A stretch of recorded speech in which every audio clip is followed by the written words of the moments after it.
عسلامة ومرحبا بكم من جديد في قناتي. اليوم رجعت لكم فيديو جديد ووصفة جديدة إن شاء الله يا ربي تعجبكم. والرسالة متاعنا لليوم رمضانية 100% واللي هي القورطة التونسية على طريقتي. وتو ما نطولش عليكم ونتعداو مع بعضنا للمقادير وطريقة التحضير.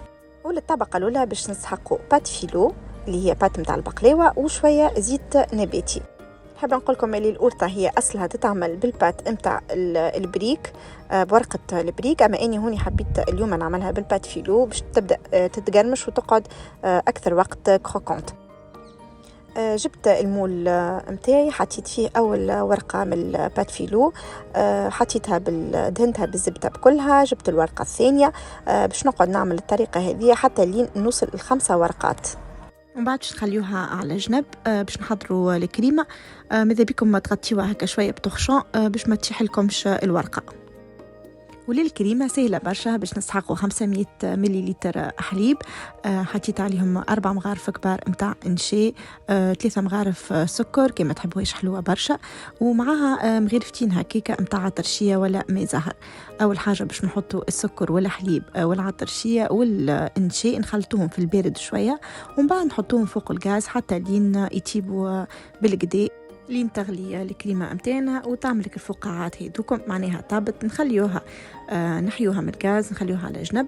واني هوني نكهت الكريمه متاعي بالبوفريوه، حطيت 2 مغارف نتاع بات نوازيت. هذه بيان سور اختياريه لكم انتم، تنجموا تحطوا اي فاكهه ولا نزيد تنجموا تخليوها ناتور هكاكا.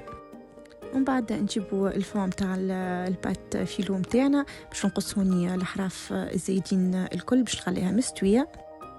وعندي هوني شويه بفريوه مهروشه تقريب 50 غرام، ما حطيتهاش الكل راهو، حطيتها هكا في القاع نتاع المول نتاعي قبل ما نحط الكريمه. وتو باش نصب فوقها الكريمه وهي سخونه. وطبعا باش نتعدى لاخر حاجه واللي هي تغليف القورطه نتاعي من الفوق.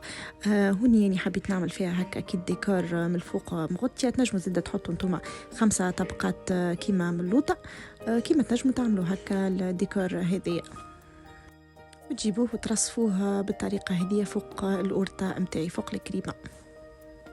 نقعد نعمل في الشكل هذيك حتى لين تتغطى الكريمه نتاعي الكل من الفوق ويجي هكا ديكور مزيان.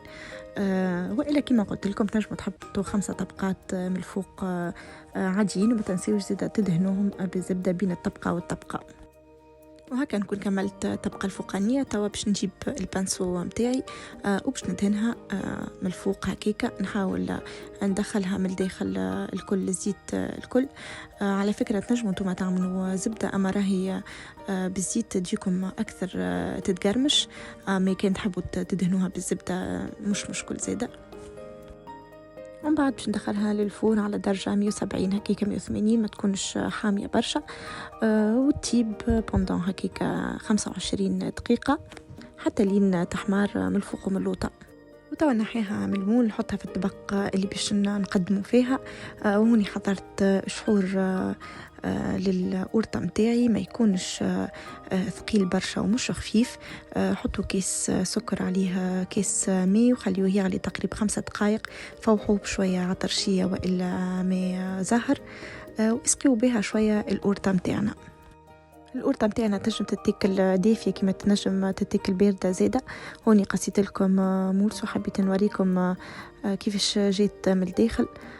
الطبقة اللوطانية متاع الفيكيا جيت كروكونت بالكدا، وتنجموا زيدا في عوض البوفري وتعملوا بيستاش ولا أي نوع متاع فيكيا تحبوه. وتوصلنا نهاية الفيديو متاعنا. إن شاء الله تكون الوصفة عجبتكم واستفدتوا منها.